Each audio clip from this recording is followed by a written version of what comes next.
আমি শরীয়তপুরি, আমার 3.5 হাত বডির ভিতরে যতদিন পর্যন্ত প্রাণ পাখি থাকবে, হকের পক্ষে, ইসলামের পক্ষে এ কণ্ঠে আওয়াজ উঠবে। কথা বলেন ঠিক কিনা? কিশোরগঞ্জের যুবক, নরসিংদীর যুবক, মনোহরদীর যুবক, তুমি কোন গঞ্জের যুবক এটা দেখার দরকার নাই।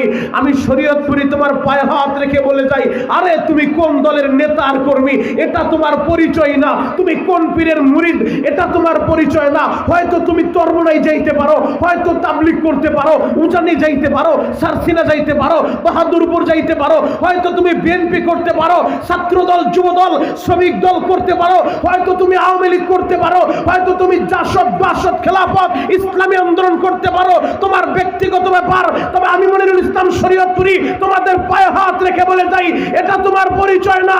পরিচয় তো আমাদের একটাই, আমরা এক আল্লাহর বান্দা আর এক নবীর উম্মত। কথা বলেন ঠিক কিনা?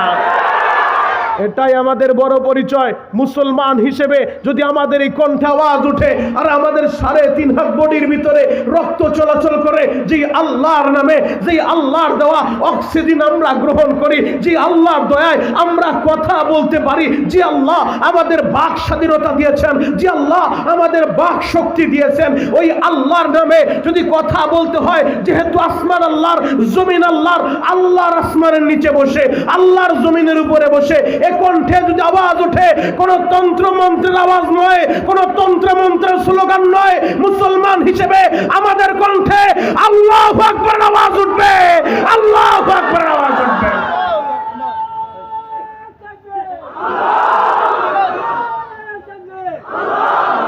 বারাকাল্লাহু ফি হায়াতি, সকলে বলেন আমিন।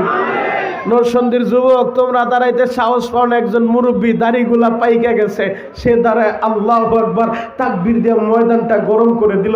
এটা কোনো দলীয় স্লোগান না। আল্লাহু আকবার শব্দের অর্থ হচ্ছে আমার আল্লাহ সবচাইতে বড়। সবচাইতে বড় কে? মুহাব্বতে বলেন বাবাকে, আরো জোরে বলেন বাবাকে। সব চাইতে বড় আমার আল্লাহ।